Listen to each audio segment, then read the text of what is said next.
Well, ladies and gentlemen, it gives me great pleasure to introduce a commentator, a ring announcer, a backstage interviewer.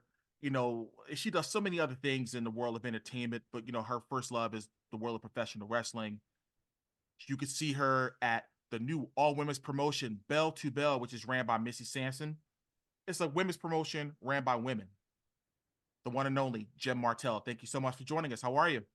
Hello, I am so happy to be here. Thank you for having me. All right. Like I said, the pleasure is all mine. I appreciate you, stopping, taking the time out of your schedule, to come on to the D-Lew Podcast to talk about everything you have going on. We will talk about Belle to Belle, further down in the interview. But I want to talk about when you were 11, you got into the theater space with props and pyrotechnics. Let's talk about that for a second. And how did you get into Yeah. that?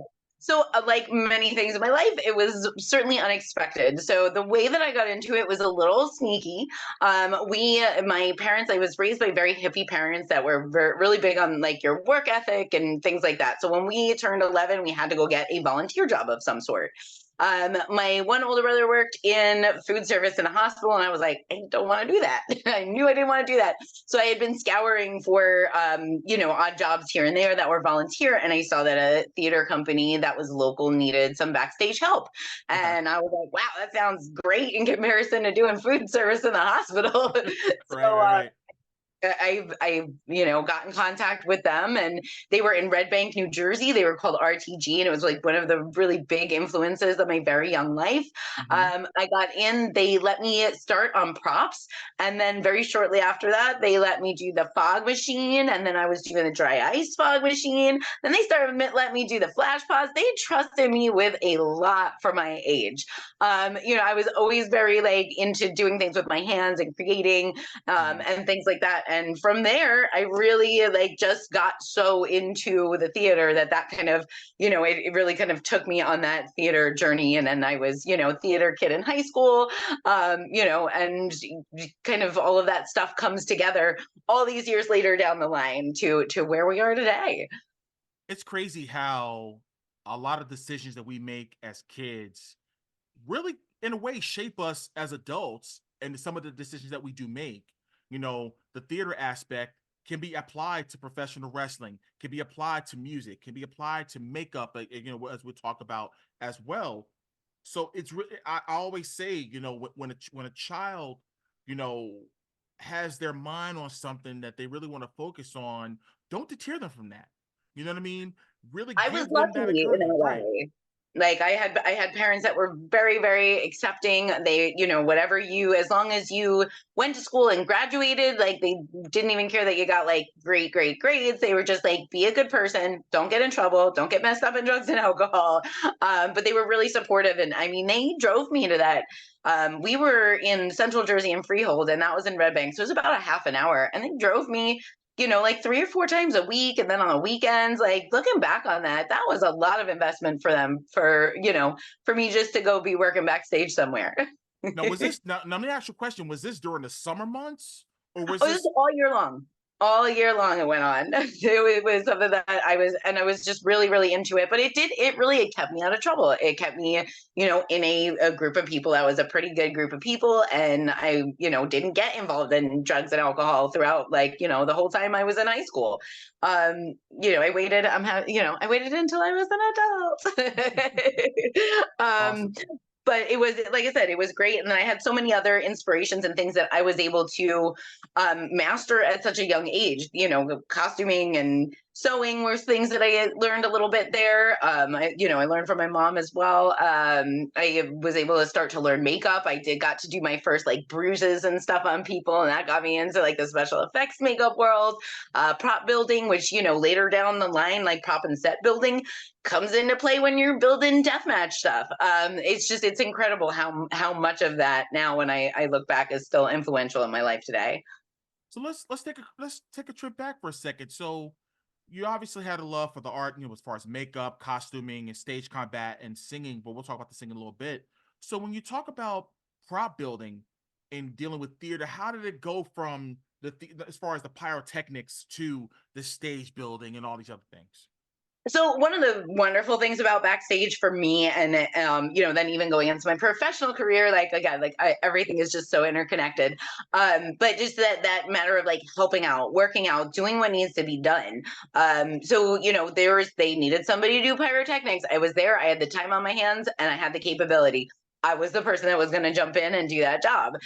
It was the same thing, it was just them getting together and like building sets and things like that was really interesting to me. So I was like, hey, can I come by and help? And they said, of course. And, then you learn to pick up the hammer and the nail or paint or, do whatever it might be that needed to be done. And it really turned out to, for me, it's like I was always that person that loved ring crew, right? Because it's a time where everybody that's there comes together to build the ring to make sure that the show can go on. It's kind of like that raising in the barn sort of, the thought, like the whole community comes together so that something great can be made. That is to me just super inspiring and wonderful, and something that I try to carry with me, in, my professional life, in the entertainment industry, anywhere that I can go. I am the person that will never say no if I think maybe I can help in some way. Yeah, I mean, and even with me, as far as learning, when I got into wrestling and helping out, set up the ring. I didn't know anything about setting up a wrestling ring, prior to getting into the business, and just being able to pay, as they say, pay your dues. But I think in the sense when you were doing with set building, I think that was paying your dues too, because you asked, "Hey, can I come help?" And when they see where you're willing to contribute and have no ego, you know what I mean? And just saying you're a very selfless person. So you know what? I'm going to help out to the greater good of what we're trying to accomplish. Yeah, and I mean, to me, it's even something like, I guess it goes like a little further than that. Because I think some people will say like, "Oh, well, I'll put my ego aside, I'll put my pride aside, and help out for this." Like, I actually get jazzed by it. I don't know. I am Right. a dork that way. I love to see people working together, but that's again probably how I ended up in human resources in my professional life. Right. No, no, no. And you need to be a people person in order to deal, especially when you're working in HR. I totally understand that. Now, you got gigs doing makeup for Fashion Week in New York City and body painting for Cirque du Soleil. Let's talk about this. I mean, this is incredible stuff. When I had an opportunity to, to get to know you prior to the interview, how were you able to get into that? So it was I had an interesting divergence right around when I was 18 in my life. So I had a choice. I was doing stunt work. I was actively working at Six Flags in their stunt show. I was doing a couple of movies. And I also got offered a job working for MAC Cosmetics. Hmm. So I had both of these interests and passions. And being a young person, I came from that place where we really needed to have that work ethic. Right. Going to work for MAC Cosmetics was something that I knew would provide me with an ability to take care of myself, to make my own money, to be able to have a car, have an apartment, and just be out on my own. So I went down that path rather than going down the starving artist or the starving actor Yeah. person path. And that really, so that was where my journey took me strictly kind of into makeup for almost 10 years. And I got to have just the most incredible experiences. I got to travel around the whole kind of Northeast region doing body painting for MAC Cosmetics. I did Fashion Week for about 5 years. I never got to be a head makeup artist at a show, but I did a ton of shows. I met a ton of famous people. None of that, like, again, you're still a little guy backstage. Like, it doesn't really amount to anything except for that cool experience that you had. I've always been terrible with like names and faces, and there were so many people that I met that I was like sitting there having a regular person conversation with, and they were like, "Oh, you didn't know that was so and so?" And I'm like, "Oh my god, no, I had no idea." But like I said, that was just a really cool experience. I think in some ways, like I wish, obviously that was a little while ago, so I didn't, have a great I didn't have a cell phone with a camera on it or anything like that. I Right. wish I didn't. I have a handful of pictures from disposable cameras. We carried those all the time back then. Back in the hey, could we say back, is that back in the 20th Yep. century or early 21st century? Yeah, yeah. I totally understand. um, We've come a long ways, haven't we? yes, but it was like I said, I wish I had more pictures that time, because I think when you get into like these certain grooves in your life, there's part of you that just decides like, well, this is my life now, so it's like always going to be this way. So whatever, this isn't like a big deal anymore because it got to be Right. such a regular occurrence. But yeah, and along with that, I got, the same thing. It was all through my work with MAC Cosmetics that I got hooked up into working with Cirque du Soleil. So I got, anytime they were in New York, we got to do some great fun body painting for them. I got to work with Boy George and Rosie O'Donnell when they did their musical Wow.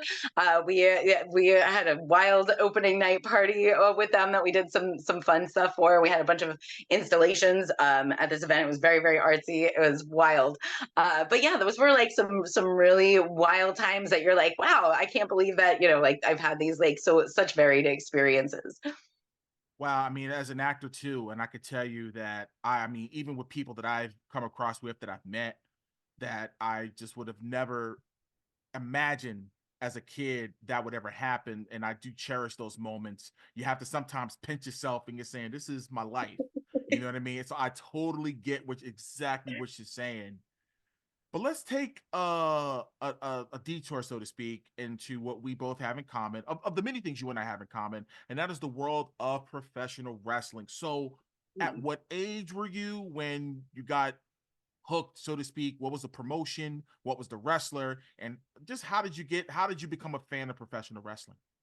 So, like I said, my family was very hippie. So, with that came very much anti violence. So, it was not like a big thing in my Peace house and to watch love, it. peace and love, Yes, right? it was peace and love. Like, that was a Right. little too, like it was a little too much. But I was able to watch Glow like that, but I was tiny, tiny when Hmm. that was on TV.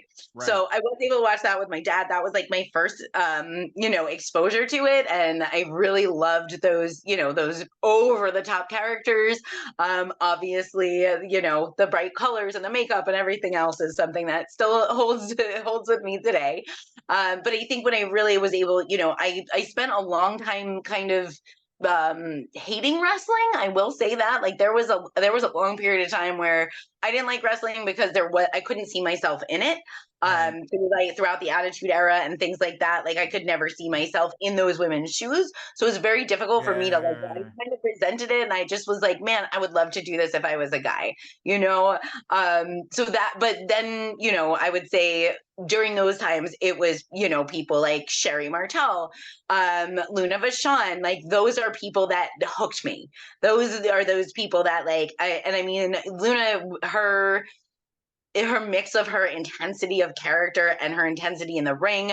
Sherry was, once I really started watching, she was just managing. She wasn't really in the ring so much anymore. But then going back to watch her stuff, I'm like, man, like, if she were here today, like she would have had such an incredible long career. And it was just kind of a matter of the circumstances that she was kind Yeah. of cut down a little early, but she still made the most of her time. She still got out there and everybody knew who she was.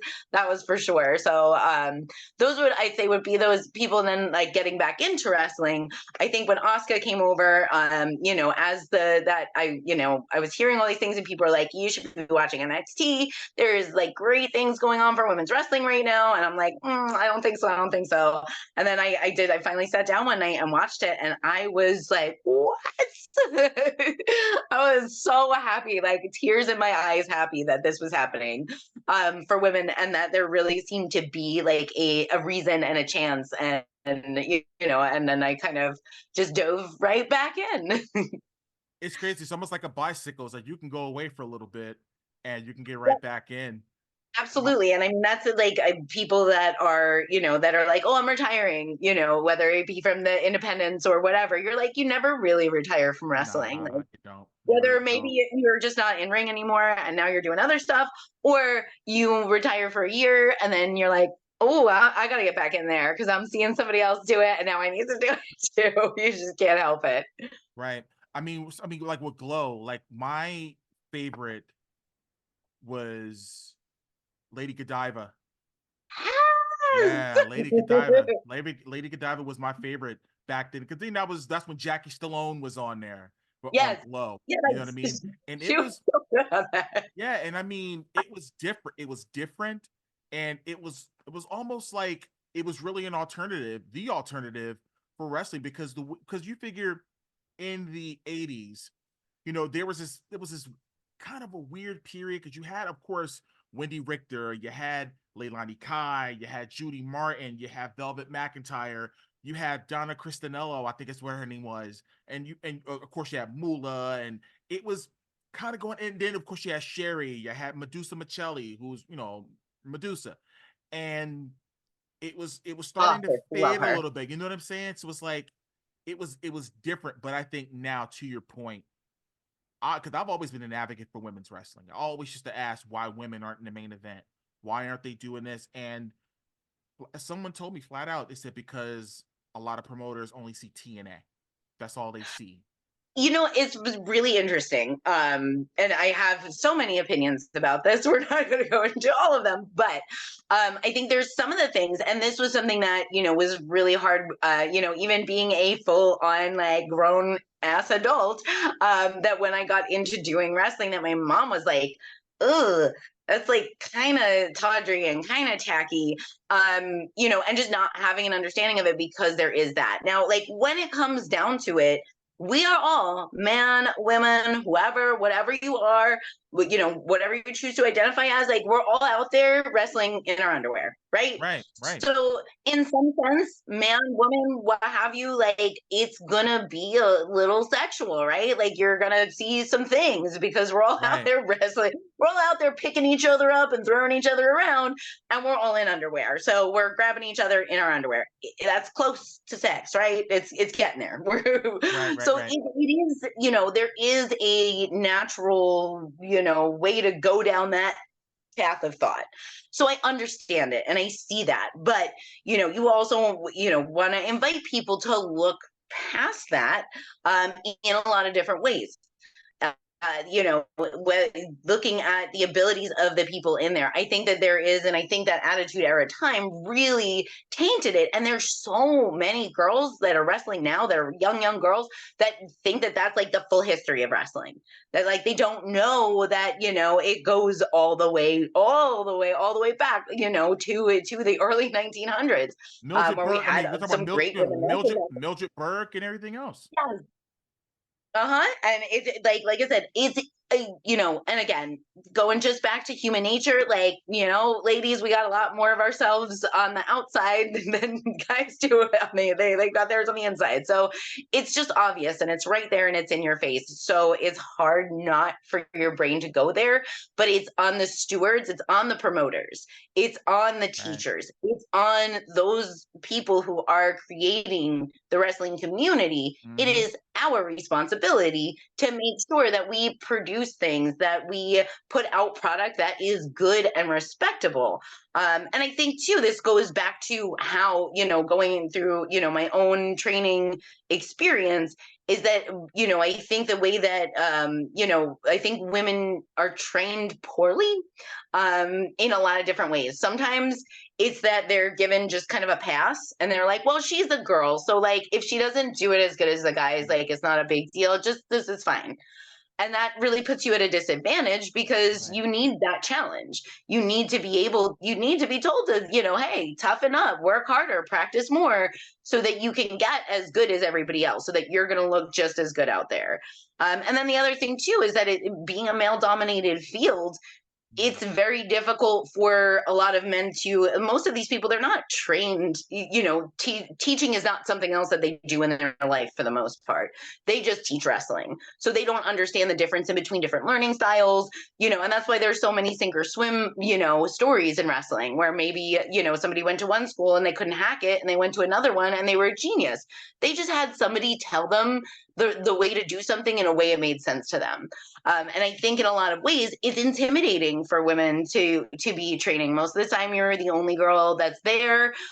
You might be training with guys that are a whole lot bigger and stronger than you, or a whole lot older or a whole lot younger than you. And you know that there's all these stories about things that go on in locker rooms. So you're already putting yourself in a scary place just by going to training, and you're brave and you're awesome just by taking that step to go to training. So for all those girls that like don't make it through training school, like I still give them kudos for giving it that try, because it is a very difficult, I've been in a lot of different parts of the entertainment industry, and it has certainly been like the most challenging as far as kind of that, that sex divide. But like I said, I think that, a lot of times women are all encouraged to do the same 5 moves. I think that there can be a wider, and you have people out there. For me, Gabby Gilbert was the first woman trainer that Oh I had, yeah. the first person that made me feel comfortable in the ring. You've got people like Missy that are out there that are like really actively trying to change the culture for women, put together these really comprehensive shows, stack a card with these beautiful, competent matches that are just really inspiring and so exciting to see. Yeah, I mean, thank you so much for shedding light. You know what I mean? That was going to segue to my next question because I wanted to talk about your training. And you mentioned the name Gabby Gilbert. I got to give huge love, big hugs to Gabby Gilbert. She's one of my favorite people in the industry. One of the good ones. One of the true good ones in the business. Yeah. Um, when was it that the light bulb went off and you said, "I want to train to become a professional wrestler"? How old were you? And what school and what was the school that you did go to train? So like I said, I had that divergent path when I was like 18, and I went into the world of makeup, and then I had a time in doing some music and doing some cosplay, and explored those careers for a little while, while also doing other professional stuff. And then wrestling kind of came and found me. And I was thinking to myself, I got invited to do some free seminar at or free like range of training class or 101 at Jakara. Okay. And I was like, well, I'll just do this as, I'll do some videos about it on my cosplay channel, and it'll just be, like it'll be promotion for them and it's promotion for me.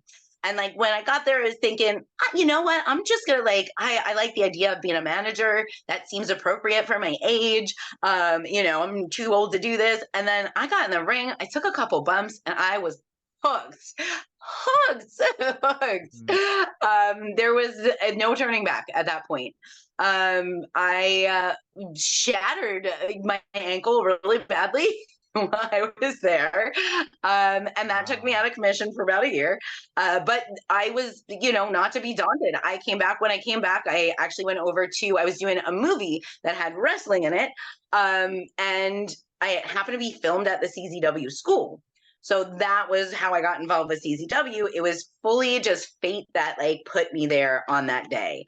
And then they said, "Hey, come back tomorrow. You want to do this?" And I was like, I'm still recovering from this surgery and this busted ankle. I don't really think that I can do this stuff. They said, "Come back tomorrow. Let's see what you can do." I came back the next day. Maven was actually there teaching class that day. So Okay. Maven taught a lot of the more shoot stuff, like shoot holds and all that, which I absolutely love. And I'm so happy that that was part of my training. And I remember like kind of seeing all the people there and be like, "Oh my God, this is CZW. Like, how am I ever going to survive?" Mhm. Not that I've always been kind of a rough and tumble girl, but you're like, this is deathmatch CZW. How am I going to Yeah, survive? And is this going absolutely. to be frustrating and all of that stuff? But like I said, I have to, give credit where credit is due. They were very patient with me. When I was starting there, I could just do some roles and like a couple of other things. And, over time, I just healed and got better and better and better. And, that, like I said, when Gabby came on, I think I was already training there for maybe 6 or 9 months already. Okay. Once her and Jimmy came on, and I had the pleasure of being in Jimmy's last class, so that Mm. was being part of that before he passed, so that was Right. definitely really really wonderful to get all of the things that he imparted as well. But like I said, she was definitely the first person. There were so many days where I just felt like I'm not a visual learner. So a lot of times in your wrestling class, they'll be like, "Okay, you'll watch these 3 guys do it, or these 7, or these 12, or these 15 people do it, and then you go do it." That doesn't make any sense to me. Like I could watch And that's 105 okay. people do And that's okay. You know what I mean? Some it. Yeah. people have the visual aspect and some people just explain it to me. Yes, I'm good for explaining and I'm good for doing. So once I feel how it's supposed to feel on my own body, then I get it and it gets in my muscle memory.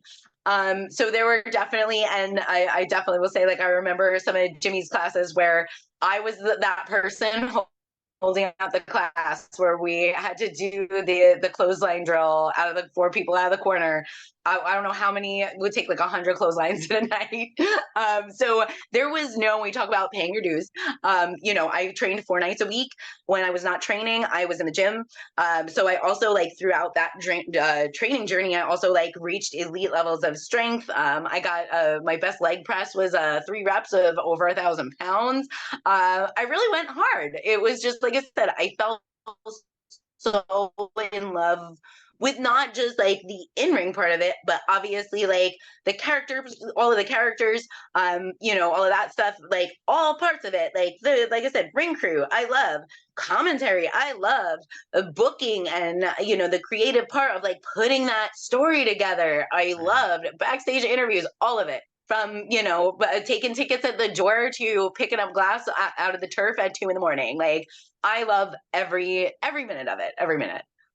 It's Dan, and I'm at the Monster Factory, as you know, and one thing Dan preaches a lot of times, and I put him over a lot on this podcast because I learned a lot of things that I've learned about professional wrestling. I learned from him, and one of the things that he talks about a lot is being an asset to the industry, not doing just one thing, but being able to show a promoter, hey, I can do this, this, so you're truly an asset, and you're not just seen but not heard type thing. You know what I mean? Like you want to be able to show your value to the industry. Absolutely. Because guess what? In WWE and AEW or MLW or whichever company, they have production, they have backstage interviewing, they have ring announcing, they have commentary, all these things. Now those spots may not open up every now, they may not open up a lot, but what if like for example in WWE, Corey Graves was on paternity leave and they needed people to fill in, you know what I mean? So those things happen. So I think making yourself an asset is super important, especially in this industry. Absolutely. I got the opportunity to be, in the ring for a segment with Matt Cardona on MLW because I was just that person that said, I'd be happy to do whatever you want. We were doing a bunch of backstage stuff there. I've been working backstage for them for a little over a year now. And when we were there, they were like, hey, they're handing out assignments. We all, get there, we put the ring together at 9 a.m. And then, it's around 3 and we're getting ready to hand out show duty. So people are getting security detail, this, that, and the other thing. They said, do any of you ladies have a dress and heels? And I was like, I do, because I come prepared for anything. Right. So then they were like, oh, can you grab the gimmick? So people are taking off their entry gear and stuff. You grab it and, you walk to the back with, you walk to the back with it and you put it somewhere where they can get it, which seems like a pretty lowly job until you're sitting there ringside, which is another thing that's awesome. I got to sit ringside for the entire show. Mm-hmm. When you're working backstage, most of the time you miss most of the show. You do. So that was one thing that was just really cool about doing that. But the other thing was that, it's not a matter of like, oh, I'm doing this like lowly thing. It was like, I was sitting there and, at one point they just said, get some chairs and put them in the ring. And I was like, what? And like, did you mean me? And he was like, get some chairs and put them in the ring. And, I had got some chairs put in the ring. He's like, get in here. And it was all, they say that wrestling is premeditated and made up beforehand and scripted. None of this was scripted for me. I was totally taken by surprise. But like I said, I got to get in the ring and then I had to take off St. Laurent's shoe and sock for Mance Warner to come over because he was supposed to kiss it. So, and I got to do all of it in a gorgeous, and again, I was there at 9 a.m. carrying the boards and everything else, but then looking, put myself together looking gorgeous ringside. Like I said, that was one of those things where just being able to be enthusiastic about doing those things that other people are like, well, I don't want that job. That's like, that's grunt work. I don't want to do that. It put me in a place where I had the opportunity to do something really cool. Wow. What's the old expression? Successful people will do what unsuccessful people won't do. So Indeed. you're doing that. So what's the best? I know you've been around a lot of good people as we mentioned, Jimmy Rave, God, rest in peace. Gabby Gilbert, and there's been a lot of people you were around. What's the best advice anyone's ever given you in this industry? That's a good question. I will not say the person that said this to me, but it is probably the best advice. Um, they said, keep your mouth shut and keep your eyes and your ears open. And I will tell you, that was the best advice anybody gave me. As you can see, I'm pretty glib. I'm great at the talking thing, but I'm actually, when I'm not a one-on-one, when I'm in like a group situation, I'm a very shy human. Same here. I Really don't, great. I'm not great at starting conversation with strangers. Like if I don't know what to talk about, like I can't just start a conversation with you. I did a lot of time where I was, I did makeup or, hair for backstage or whatever, again, whatever was needed, whether I was cutting, inserts for DVDs, whatever needed to be done. But you're not just there cutting inserts for DVDs. You're there listening to the booking meeting. You're there listening to how much does it cost to put on a wrestling show. You're there getting all of the information that you need to know so that you can go ahead and apply it to your own situation. I think a lot of people are so wrapped up. We're wrapped up now, obviously, in our phones all the time. We're wrapped up in ourselves. We're not paying attention to what's going on around us, and we're missing that gold, right? So like it's a trade. Wrestling is, and for me, when I got into makeup, it was still a trade before YouTube and tutorials and things like that, where you had to learn this from another person. And there is still so much of that in wrestling that you can't learn but from watching, but from experiencing, and getting the chance to do that. Like I said, I took full advantage of it. And like I said, I just listened, I watched, I took note, and that it was from doing all of that I was able to, do as much as I'm doing now in the industry. Yeah, and that's the name of the game. And and that same advice, it was explained to me. Mouth shut, eyes and ears open, and just listen. And a lot of time, and there's a lot of veterans in the industry that I've worked with before that I owe a huge gratitude for. But just being around them and just watching them break down a match and understand the psychology behind it and why they're doing it. What the fans are doing this, if they're responding this way, maybe we can go this way or we'll go that way. Professional wrestling is one of the most difficult things to grasp. I've never wrestled before, but just seeing it up close, and it's like, damn, like it's a lot of work. It really, really is. It is. And I will say, like, we've talked about a myriad of different things that I've done, from theater, from, makeup, from, I did music and performance and stunts. And I thought I came into this business with like a good amount of experience that would prepare me for understanding what I was walking into. But I had no idea. No. There is so many layers to wrestling, and there are so many, like, just when you think you know something, like you might be like really great in the ring and you're getting around and you're a performer and you think you know what's up. Like, you don't know what's up. There's still like 10 curtains that are going to get pulled back on you that you're going to find out like as you go down the journey. It's a crazy, crazy thing. And it's not just the like how tough it is to understand. Like, you're like, okay, well, there's 10 names for any given move. And that could change when a new person adopts it and does something a little bit different. Like that was something that was like breaking my brain for, a little while when I first got in, is just trying to like memorize all of these things, because I'm a person that knows like a million song lyrics. So I thought I had to memorize like every single move when I first started studying. Right. And I remember like being on the train on the way to work and like opening up Wikipedia on my phone and having my notebook and just writing down all of these different moves. I was really approaching it in a weird way. But like I said, it is so much bigger than what it appears like on the surface. And again, part of me loves that. Like, refereeing was something that I have also done a ton of. And again, it's just that like every part of it, like I love the concept of a referee in wrestling, because you are somebody that is controlling the action, but you're also oftentimes like very invisible. They always say like, if you don't notice the ref, then they're a good ref. But I can't tell you how many like referees that I know that have saved a show or have saved a match, or have made it possible, have turned a bad match into a good match because they did the right thing as a referee, or saved somebody from serious injury because they were a good referee. You don't that's the wonderful magic of professional wrestling, is that when you're watching it, you are watching the finished product. You're not seeing all of those wheels turning and all of those moving pieces. Yeah, and I mean, shout out to every referee that's out there that's killing it. Whether you're on the indies or whether you're on TV. So let's talk about some of the promotions you've worked for or you work for currently. We'll talk about Belle to Belle in a little bit. What were some of the promotions you've worked for, and some of the promoters that you worked for as well?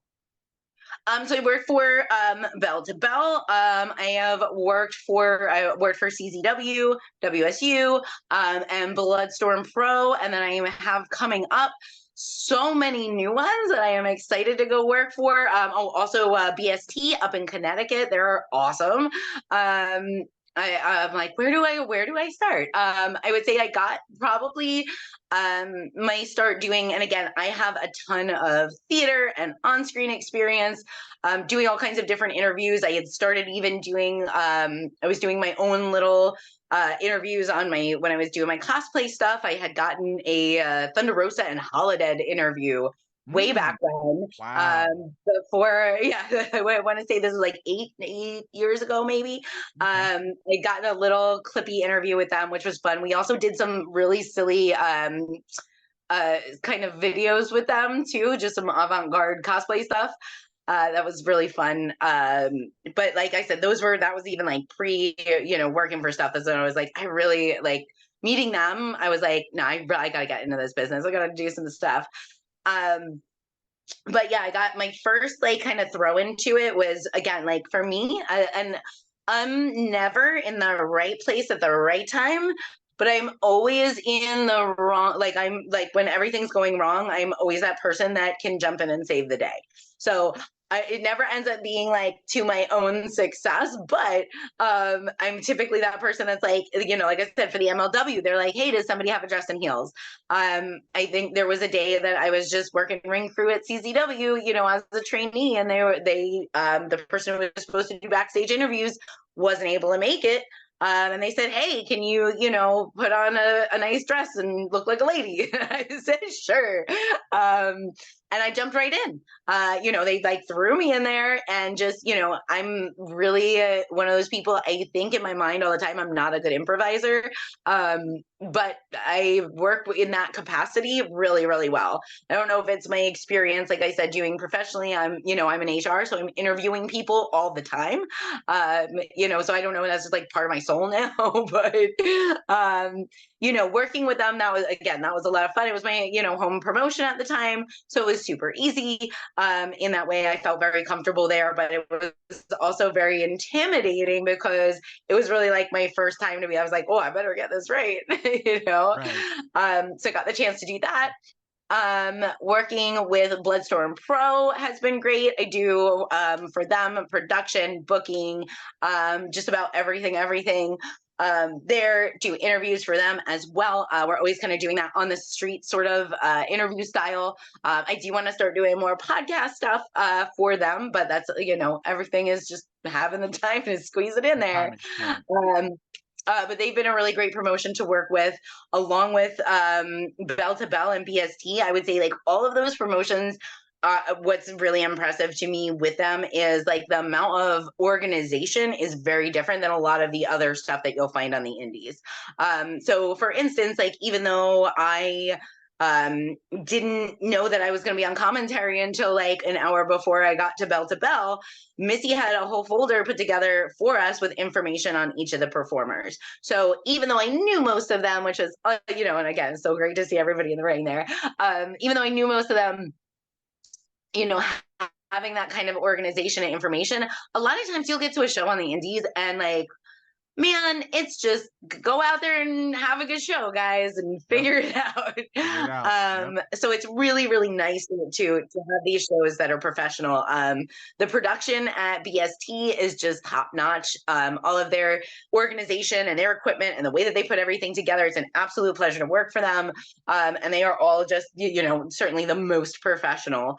But I would say like all of these guys coming up, I also have, there's another Belle to Belle without the E's that is up in Maine that I'm getting the chance to work for coming up soon.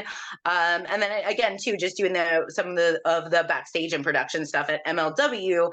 That to me, like I took so much from that, because with them, there is, the way they do their shows is super interesting. And when we just did the one in New York, I couldn't believe, because of the tight space that we were working in, that everything happened the way that it was supposed to happen.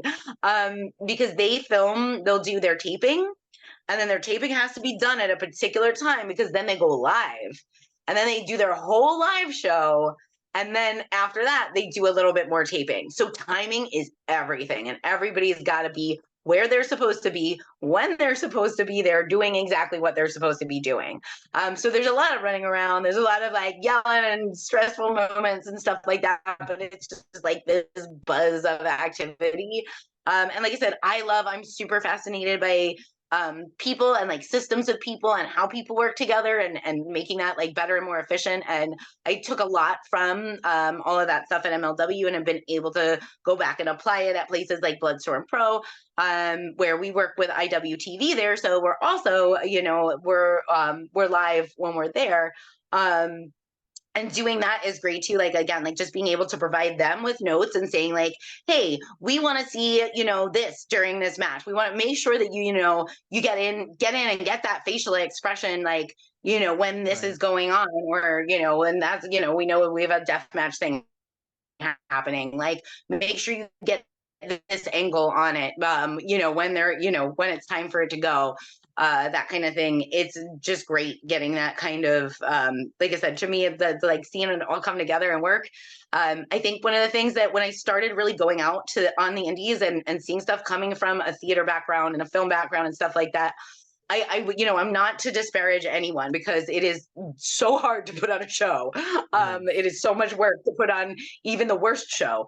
That when, I got out and I was like, at these shows, I'm like, why is this not good? This could be, like the wrestling was good, but like the rest of everything just was like ramshackle, kind of like thrown together. I'm like, this could be so much better. But then once I got in, I really understood why, it's a time thing, it's a budget thing, it's a people thing, it's a travel thing. Yep. Like there's so many uncontrollable things. To me, the thing you got to do is you got to control what you can control. So if you can be organized in a certain facet, just like, Missy having the stuff that she had prepared, just something as simple as like a board with times on it, stuff like that, that those little things can make a big, huge difference in how well your show ends up looking at the end.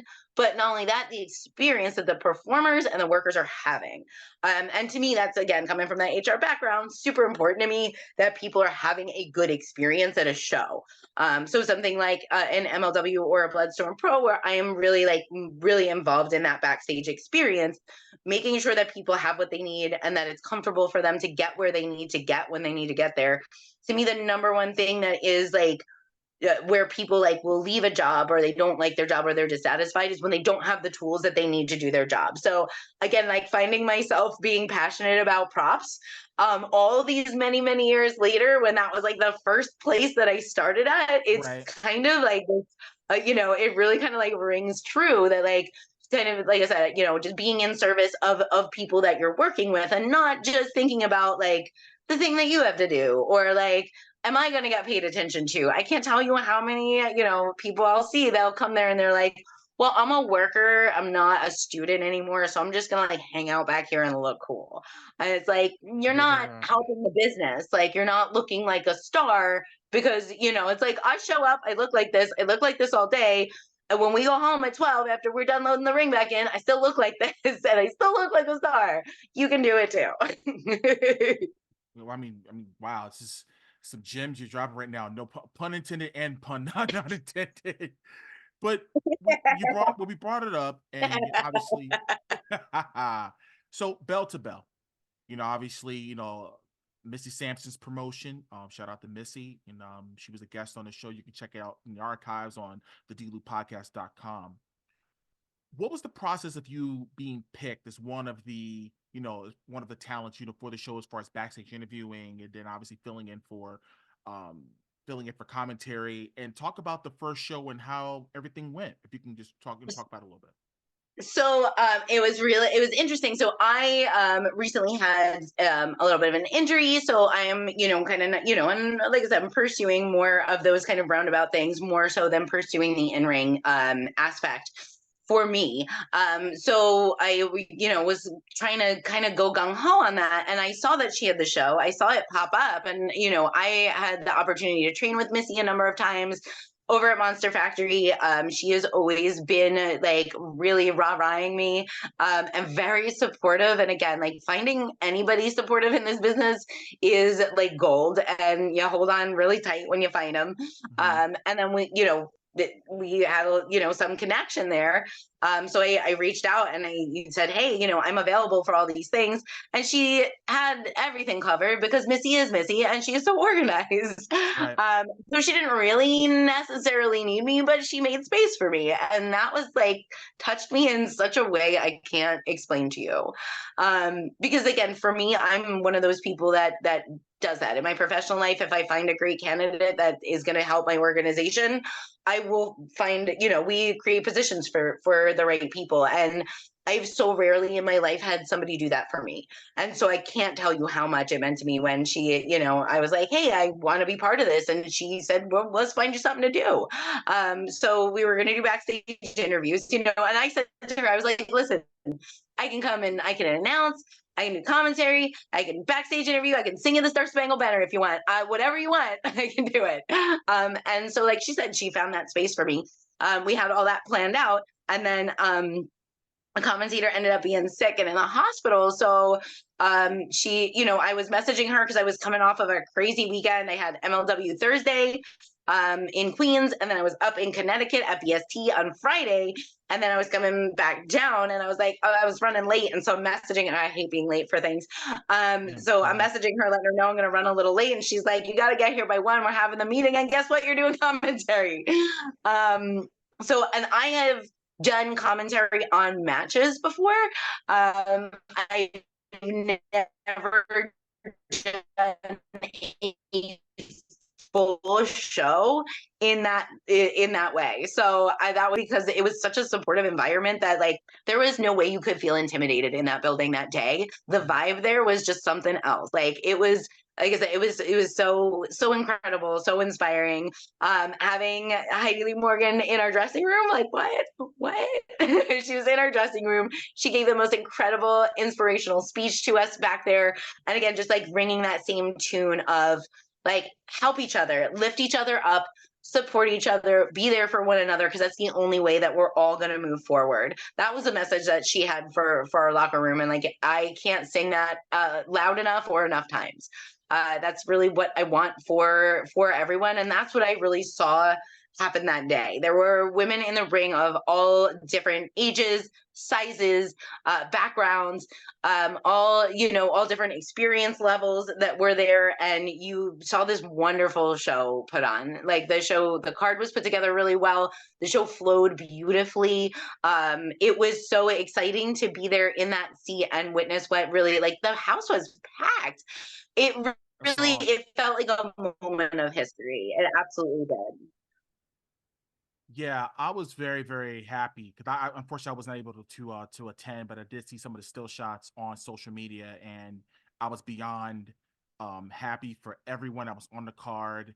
That I feel it was way overdue for all women's promotion to be ran by a woman, and for all women to feel safe, secure, and be able to hone their craft in a really, really, really safe environment. I think that's super important, and I hope that there's more all women's promotions that are popping around, you know what I mean, around the country, you know what I mean, and because the possibilities are Yes. endless, because you're talking about potential super cards down the line. I mean, once this is off the ground, I could manifest that. I could see that happening, because when you're dealing with the right people, when the right people are in position to make things work the way that the way it's supposed to work, everything's going to flourish from there. That's how it is. It absolutely is. And like I said, to me, it was just, it felt, like all of those things. Like I said, when I came into this industry and I came into the indies and I was like, why is this so crappy? Like this was the opposite of it. The production was there, like the hands to help were there, that everyone was enthusiastic. And I think too, in a lot of the places where I've seen all women's shows that were, I've been on women's shows that were run by women, but they weren't people like Missy that were in the industry for 20 years, or for over almost 30 years now. They weren't people that had an understanding of kind of the struggle that women go through in wrestling and what that journey feels like. But Missy understands that a lot better. And she also just understood, like I was saying, that perception and kind of how to change that perception. The way that the show was booked, the matches in particular that were put together were very smartly put together in a way that was able to showcase everybody's talents. Whereas a lot of women's shows, like you said, those either women's matches on the show because a promoter feels obligated to put a women's match on the show because we've got to check the diversity boxes, or it's for the TNA. It's, they always call them a popcorn match, and you get it either before intermission or after intermission. So it's like people are either like leaving or they're coming back, and they're not going to catch the whole match. And it's like, wow, that's super disparaging. But again, it's facts. It's whatever it is, what it is. We're here to change the game. We're here to do something a little bit different. So I was so proud to be part of something that didn't look like that, feel like that, sound like that, anything like that. It was really, truly respectful of women's wrestling and that craft. And I'm so excited to see what happens. And for me, sitting in that commentary, again, like just doing so much stuff backstage for the past many years, not, working really hard, but not getting to see a show until you go back and you watch it on TV. Sitting in the commentary booth is like the most awesome place to watch a show, because like you get so that person in you, like I said, I'm a little shy, so I'm not always the person that's gonna like jump up and scream if something exciting happens. But when you're in commentary, like it's your job to get excited about it, so you can just like let it all out, and it was really fun. Yeah, because you are truly the voice of you're an extension of what's going on in the ring to communicate to the viewer. That's super important. And I always equate professional wrestling to like this big puzzle. There's oh my God, missing pieces. You know what I mean? I say the same. So that's what I talk when I tell people my experience learning wrestling. It was like somebody had a big gallon bag of puzzle pieces, and it's for 5 different puzzles, and you don't have the picture, and they dump it out on the table until you figure it out. Yep, seriously, that's the best. That's the best description that was explained. That's perfect. So you have so many different life experiences. Obviously live stunt shows, acting and stunts in movies. So which live shows and which movies have you been in? So I did the Great Adventure shows. Of course, I did their Fright Fest too. That was always fun. I got to do the makeup stuff for that, as well as doing some performance stuff for it. And then the Lethal Weapon stunt show, I got to do that for a few years, which was on the water, which was absolutely wild. There's a bunch of just like, again, like at that indie level in the movies. So most of the movies that you've never heard of, and no one's ever heard of them, and a lot of them got lost to time. But I think Midnight Mass was one of them that I did some stunt work on. That it's all that like direct to DVD stuff, and that was a lot of fun. I certainly got to do more accredited stuff when I was doing makeup than I did when I was doing the stunt work. Got it. And music. Now you have over 100 songs written. So talk about, because again, I'm a recording artist too, so we could talk about some stuff offline. But what are some of the genres that you've toured around in, that you've actually written, and talk about your songs you've written a little bit. So I came from a musical family. I told you they were hippies. So my dad was actually a blues drummer he would go on the road. He was like a journeyman drummer. He played for Chubby Checker, the Platters, like a couple of other like bands that he got to were his more famous bands. And then he played a lot of blues and rock and roll. So there was always band practice was always happening in my house, whether I wanted it to be or not. I remember being in like 1st and 2nd grade and trying to fall asleep, but I'm like, oh my God, is this ever gonna end? But it became, it was part of our life, and it was awesome. But that was I tried getting into drums when I was around, like, I think I was like 9 or 10 when I tried to learn. I didn't have it. I mean, I might now, but I think I was at that really awkward stage. And I didn't have it. So I started, I remember getting caught a couple of times singing in my room by myself with like headphones on. And then like my mom opens the door and I would get like real embarrassed. And she's like, no, it's good. It sounds good. Like, Yeah. and I learned how to play guitar. And I was, I was in a high school band, like all through high school, I was in bands. And we would play like at the Stone Pony on local night and stuff like that. It was very cute. I actually have I still have a poster from our flyer from when I was in one of those bands, and I look at it now and I'm like, wow, I haven't changed all that much. But so that was primarily rock, really just like punk rock and rock music. Mm-hmm. And then I went into a little bit more of the metal genre, which I'm still a big fan of metal today. I do have a pretty good scream on me, but I don't have any of that stuff recorded because that was very, very early on. And getting things recorded at that time was tough. Like it was, Very. you were lucky if you had a 4-track or an 8-track to record stuff on. Um, and then later on, I left, came back to it. Then I was doing like industrial stuff, industrial and kind of more dancing music. Then I got into super experimental, esoteric kind of stuff that was like way, way out there. And then, I came and that stuff like I loved because it was really different, like trippy feeling, very, very experimental and very sensory.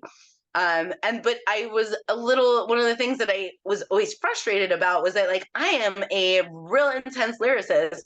And I always felt like you never got to hear the story I was telling or the words that I was saying because I was either screaming it or the music was so loud, you really weren't hearing what was going on. So that eventually this was it's a crazy story how it happened, but it was my 30th birthday. We went to I think we went to North Bowl in Philly and we were just chilling and having like a very chill adult evening.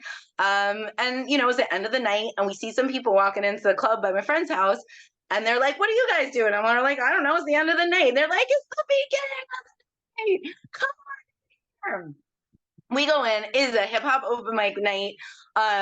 In Philly, and my one brother was there with me. I had my CD, one of my CDs, and I had a song that was way more lyrical and a little bit on the hip hop side, but still like more on the electronic side. He's like, do it. I'm like, no, this crowd's gonna hate me, no. And I did it, and the crowd loved it, and that spurred a whole bunch of new songs. So that's most of the stuff that you can still hear of mine that's out there is recorded, that and some of the experimental stuff that was going on right before that. So I still have my Reverb Nation page up and all of my songs are free for download because I just love to do it. And it's not something that I could ever see charging anybody any money for. So yeah, and like I said, I'm just very writing was the very first thing that I did. So I have always been a lover of writing and the written word. And that was a way like getting, into that hip hop genre, which was music that I loved, but was never something that I saw myself doing. Was really a way that I was able to get a creative expression that I always like died for and wanted. So it was very, very satisfying. And I really still listen to and enjoy those songs from that era, like still on a regular basis. That's incredible. And I mean, I love hearing the stories of how something it can start from nothing and then it just becomes, you know what I mean? I was always in my life, like it wasn't until I would say that I got into my 30s that I definitely say my life started in my 30s, even though I did a bunch of stuff before then. I was just kind of walking through it. When I got into my 30s, I finally started like when the door was open, grab that knob and walk right through it. Like I'm still very shy to do that. Like I'm still always like, well, is that for me? Maybe that door is for somebody. Maybe that's for that other person. That couldn't be. That's not for me. That's not my opportunity. I still feel that way. Like I'll always feel that way. But I've started to get a little bit better at it and like taking those chances, taking those wild moments, or like I said, just in that moment at MLW when they were like, grab the chairs and throw them in the ring and get in Right. here. You know what? And then there I was in the ring with Matt Cardona, like crazy town. Wow. So as we begin to wind down, what are your short-term goals and what are your long-term goals? Short-term goals is to keep getting myself out there, keep interviewing people, get around to as many of the indies as I can, and kind of spread the, this energy that I have, this positivity, and get out there and really get to know everyone out there. Long-term goals, I really want to build what we're doing at Bloodstorm Pro. I really believe in what we're doing there. Certainly also want to continue to be part of Belle to Belle. And, really kind of get that, if I can be a part of helping women's wrestling to be more respected, to be better, to get in a better place, I would be a happy, happy woman. And certainly, for me, a big goal is trying to get a more permanent spot at MLW. I've been a huge fan of theirs. Excuse me. Since they came back. And I've watched them, pretty consistently since they've came back. And then like getting the chance to get back there, my only regret is that I wish that I had done it sooner. I had the opportunity to, but I was kind of told like, oh, don't do that. Because again, you want to be, if you want to be a wrestler, you shouldn't be trying to put yourself backstage. Totally untrue, everyone. Don't listen to anyone. Go be helpful. But yeah, for me, my long term is just to keep doing what I'm doing. I definitely want to get back in the ring. I'd like to have a few matches. Yeah, that's about it. It's just to keep on keeping on and enjoy every moment while we're here and we have the ability to enjoy it. Yeah, and where can people find you on social media? I'm on Instagram and I'm on Threads, Jem Martel, that's Jem with an M. And it's Martel, like Sherry, because I love her so much. But yeah, Instagram is generally where you'll find me hanging out. And that's pretty much it for now. I should probably get a little bit more social media going, but I had the social media going and it got hacked. I think it was like almost like 2 years ago now, or a year and a half Oh, ago. wow. So I had to kind of start building all over again, which is tough, but it's the Wild West out there. I'm just lucky to be with the feds that I am working with. They'll keep putting me out there, I hope, and I'll keep doing them a service. And I want wrestling to come back into being something that people do on a more regular basis again. I think it's really attendance is down in the indies overall. The pandemic didn't help that any. I feel like we're still in recovery from that. I want to, people need to get out. We need human interaction. Like we need wrestling. Wrestling is the same reason that people went to the Coliseum to see the gladiators. That's what we're doing when we go to see wrestling. Like it's part of what we need as humans. We like to watch combat. So like get out there, do it. It's a good time. You get to yell and scream and like get everything out of your system, and just enjoy it. Like come on out and enjoy some independent wrestling, people. Absolutely. Well, Jem, like I said, it's been an honor and a privilege to have you on, the D-Lew Podcast. I'm hopeful to get out to Belle to Belle, at the next show, I believe is in May.